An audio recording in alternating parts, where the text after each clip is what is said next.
Hey guys, what's up? It's Matt here from Matt's Great World, and today we're going to be going over my theories for season 5 of Netflix's hit animated TV show, The Dragon Prince. Now, I know we've covered The Dragon Prince before on the channel, and we did a series recap plus theories video earlier.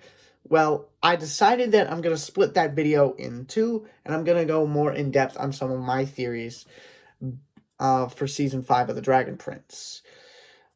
But before we dive into season 5, I do want to talk about season 4 for just a quick moment. Season 4 was a very, very interesting season, to say the least, and I did enjoy pretty much every single second of it. Okay, that's a lie. I didn't enjoy every single second of it. There were some parts of it that I didn't necessarily enjoy, but there were definitely some parts that I loved. I absolutely did enjoy them. The first two episodes were kind of slow and had a lot of introduction uh, in the world of Zadia and where everything is at right now in the timeline.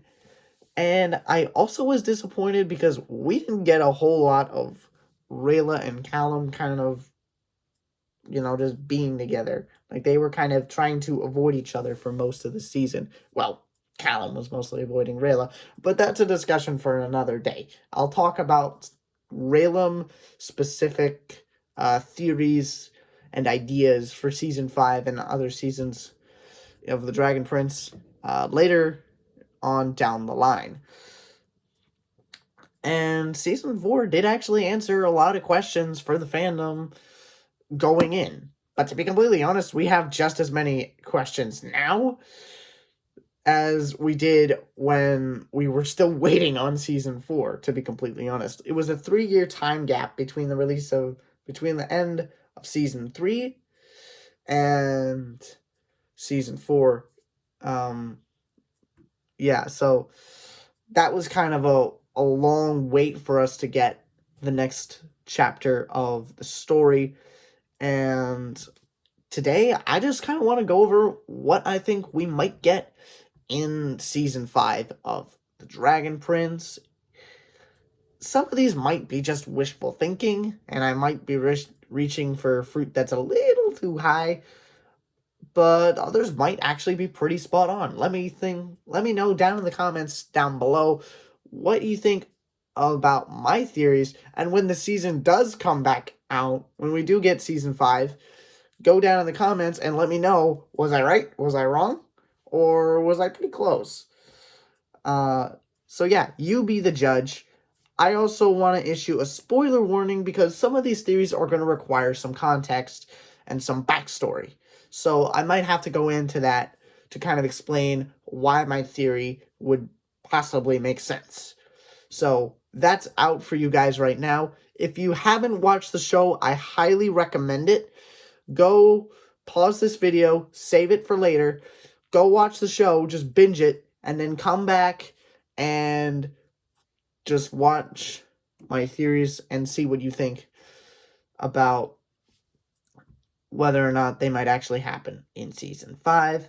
Alright, so let's stop talking and let's get straight into the theories. Here we go! Alright, so I kind of wanted to start off with a theory that was kind of a little basic and something that I think would kind of help us get a broader scale of this whole conflict in Zadia. And I think we're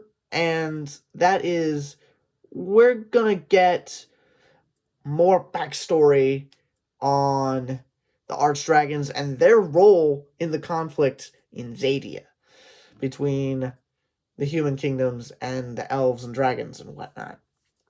So far, we've seen that the Archdragons mostly had a role in capturing Erebos. That was mostly what they were doing at the time. And they haven't really had much of an impact on the whole conflict as a whole in this world, outside of Avazandum, the Dragon King. But other than him, he hasn't really had much of an impact on the conflict. He hasn't contributed to it in a negative way. But yeah, I just don't really know much about the Archdragons, their backstory, or even their origins, to be completely honest. This one is just out there, to be completely honest. But I think it would do a lot of good in the world building department, and it would kind of give us a better idea of what this world is like, and it would definitely give the creators a chance to kind of explore different parts of the lore that they haven't really touched on yet. And I just honestly would love to see more Archdragons, because these dragons are absolutely huge. Like the normal dragons, like they can vary from being about as big as a bear to as big as a building. So, you know, very, very exciting. I can't wait to see more Archdragons in the future. And my second theory for season 5 is that we're going to get more Erebos. I mean, come on. This has to happen. In season 4, we only saw Erebos once. Once. And that was for like 5 minutes. It was terrifying, and it really kind of set the tone, and it's going to play a lot. It's going to play into a lot of very serious implications for season 5 for our main heroes. But if he's going to be this big main antagonist, almost Thanos level kind of antagonist, then we kind of need to see more of him. Like, we need to see his plan start to actually come to fruition. Either that, or we need to see him actually start to put things in motion himself. And I think we just need more of Erebos if we want to take Erebos seriously, to be completely honest. The way he took over Callum in season 4 was super intimidating, and it showed the audience just kind of a sliver, a taste of how dangerous he can actually be. And like I said before, the fact that he took over Callum is going to play a massive role in future seasons, and I'm going to talk about that more later in a different theory. But we need him to be just more than a dark shadow over Zadia, and we need to have him be active in the conflict. We need him to be active in the story. My third theory for the Dragon Prince season 5 is that we get Rayla reuniting with her parents and Runan. Yes, this could theoretically happen in season 6 instead of season 5, but I'm willing to put it in season 5 because I think that would be a huge plot point. That would kind of push a lot of different character arcs forward in a lot of different ways. And at the finale of season 4, kind of gives this one away, but I'm putting it in here anyway because of how Rayla got the coins, and I'm honestly intrigued to see how Runan and Rayla's parents will get freed, and this is going to be one of the most emotional moments of the entire show. It might even be one of the top 5 best moments of the entire show, to be completely honest, and this has to be done right. It has to be done perfectly, to be completely honest. The writing has to be on point for this. And I don't want to put pressures on the creators, but I'm definitely very excited for it. And I'm ready for it. Okay, maybe not completely, but I don't think I'll need tissues. But either way, I'm glad that Rayla got the coins that contain the souls of her parents and her guardian. And my fourth theory is that Callum starts to learn how to do other forms of primal magic. I think he's going to get curious and start tinkering with some things and maybe start trying to tap into other arcanums. I don't know how he's going to do this. I don't know how he's going to get to that point. I don't think that this is something we could see him be doing at any given point in season 5. We may see it later on in the show, but I do think that this could make Callum a much more well-rounded character, and I think this would kind of give us something else to look for in his character, and it would allow him to grow and mature as a mage and also as a character, but it could also make him more of a target for Erebos. If Erebos finds out that Callum can use other primal sources, then he may see Callum as a potentially dangerous threat to his plans, and this will come up in a theory I have later. The fifth theory that I have for season 5 might make some of you a little upset, and I think that Rayla and Callum are going to start having some pretty serious arguments. Raylan will no doubt want to be able to find a way to free her parents and Renan, so she'll start to ask Zubeia if she knows of any ways to undo cursed coins or undo dark magic to set them free. And based on what we know so far about dark magic, it can only be undone by dark magic. And I don't think Viren or Claudia are all that interested in freeing 3 Moonshadow Elves from cursed coins, because they're a little preoccupied with freeing Erebos. So, okay, just find another living dark mage. We don't know if there is one. The only dark mages that we know of in the Dragon Prince are Viren and Claudia. We've heard of other ones.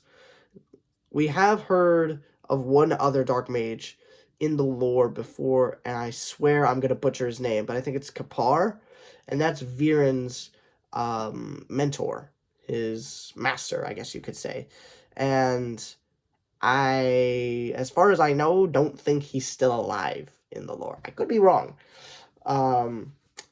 But I don't think that would be the case. So Rayla can only turn to one other person who might be able to free the coins, and that's Callum. And Callum will, of course, be a little hesitant to do this because we've already seen what dark magic can do to Callum, and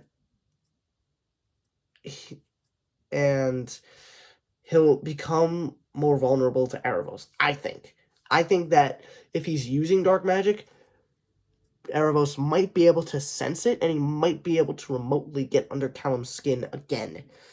And the third reason why he might be a little hesitant is he may not want to free the man who killed King Harrow, his stepfather. We've seen Callum and Rayla have this argument before in Through the Moon, and I think that could be a big playing card. I think that might be a big discussion point in the whole sequence of this. But I think he'll eventually give in, and I don't think he's going to do it for himself, and I don't think he'll do it strictly because it's the right thing to do. He'll do it because Rayla wants this. He'll do it for Rayla.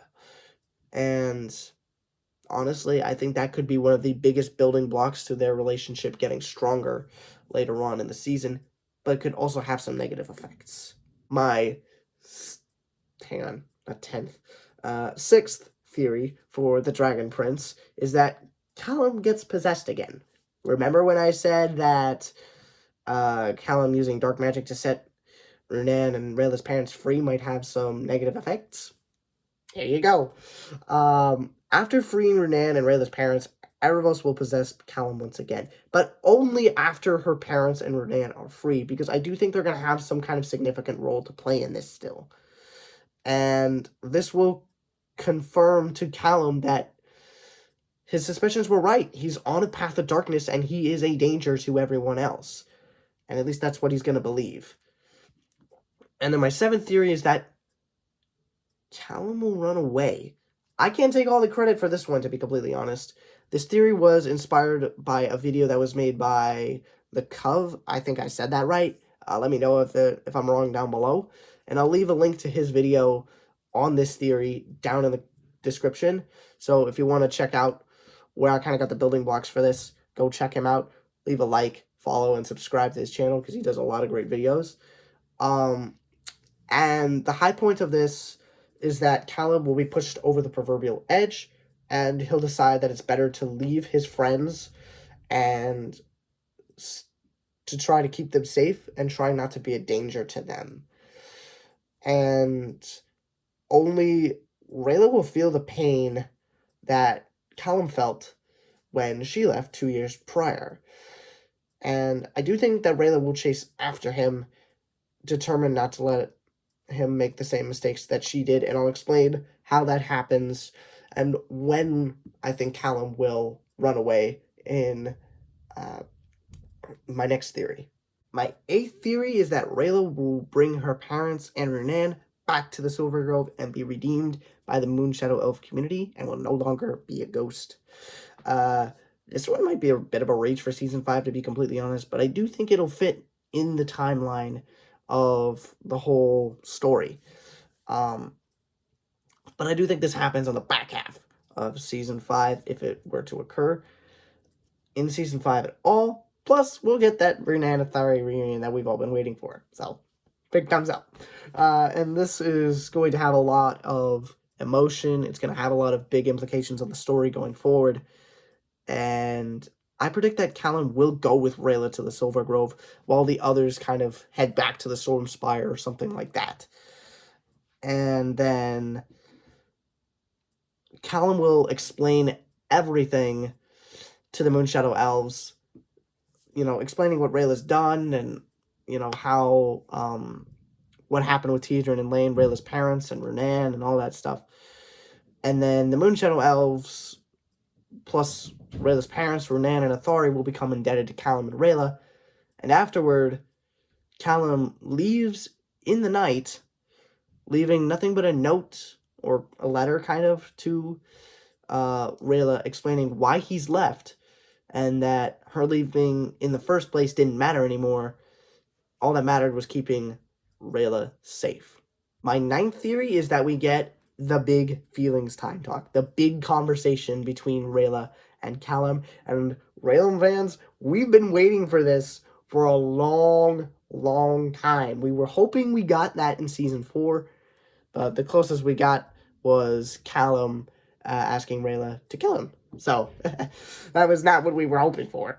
But, I think it happens in Season 5, legitimately this time. And after discovering that Callum has left the group, she decides to go back to the Storm Spire and regroup with everyone. And tries to confide in them and try to find out what to do. And Zubeia senses that Erebos is getting really close to getting free and says that there's no time to search for Callum and that they must move on. But most of the group agrees with this, although they hesitate. I mostly think that Ezran will be the one to hesitate the most. I do think Soren will try to say that it's important that they go after Callum, but at the same time, Erebos is a bigger danger. But then Rayla kind of goes back to the Silver Grove, confides in her parents and Renan and Athari, and tries to find out what the heck should she do. And then, kind of in a bit of a twist, Renan realizes how much Rayla actually loves Callum. And he just kind of casts aside all judgment he has about humans and has a very father-daughter-like conversation with Rayla and says to just go after him. Just go. And Renan tells her that if she really loved Callum, that she has to go after him. And that once Rayla catches up with Callum, she initially lashes out. Not gonna blame you, girl. But, she goes pretty strong, and she tells Callum how much she was hurt by him leaving so abruptly and foolishly. Callum explains all the fears he's been holding in and how he believes he's a danger to everyone else, and maybe the world, in some pretty uncomfortable detail.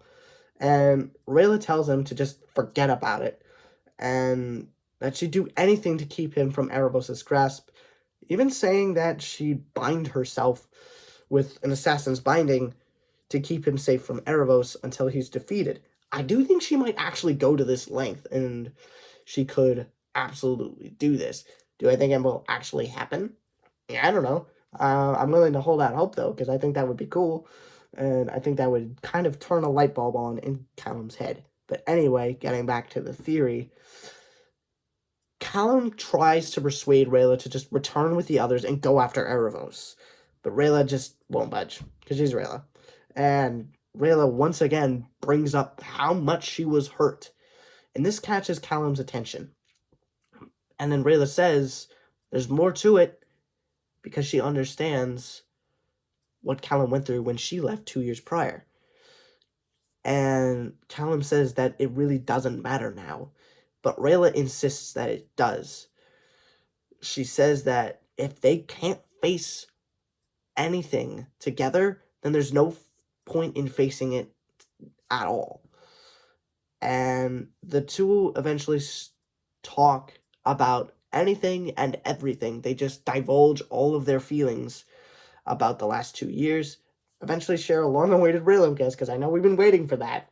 And Callum eventually agrees to return with Rayla, and the two of them rendezvous with everyone else at the Storm Spire, stronger than before. And my 10th and final theory of the season is that Erebos does get freed in Season 5. This is bound to either come close to happening or will happen in Season 5. And I think it'll happen right at the end. Like, very end of Episode 9, just before the credits roll, Erebos walks out, and he kind of just laughs at everyone and says, "Hey, I'm back, and it's my time." And we kind of get a little tease about what he might try to do to our heroes, and then the credits roll. And I think this is going to be really scary, intimidating, and is really going to set up Season 6 in a very cliffhanger-esque way. It's honestly, it just has to end on a cliffhanger like they always do, and this will set up Season 6 beautifully, to be completely honest. And I think that is going to be one of the coolest moments of the entire show. Alright guys, that is all my theories, my top 10 theories on what will happen in Season 5 of The Dragon Prince. And the creators of the show haven't exactly said when the show will come out, but they have said that it will come out later next year. Nothing more specific than that. But here's a bonus theory for you. I'm predicting that the show will come out sometime in June of 2023. And we're also getting a graphic novel in June. I think it's June 6th that Puzzle House comes out.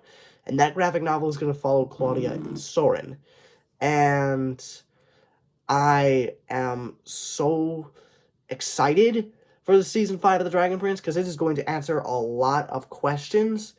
And it is going to be a very, very fun ride. And I think the tempo is going to pick up a little bit. And it's going to go up a notch. And we're going to get a lot of roller coaster rides in Season 5.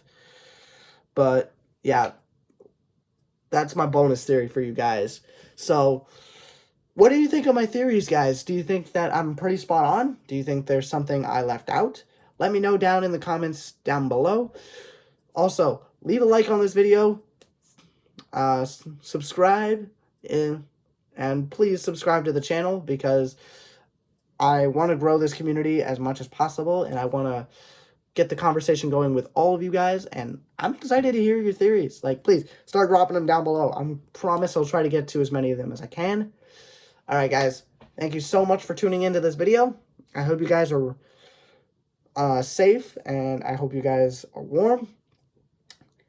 I hope you all enjoyed a really fantastic week so far. So, yeah, that's it for now. As always, stay safe, stay happy, stay warm, and it's never goodbye. It's just till next time. Alright, guys, I'll see you tomorrow.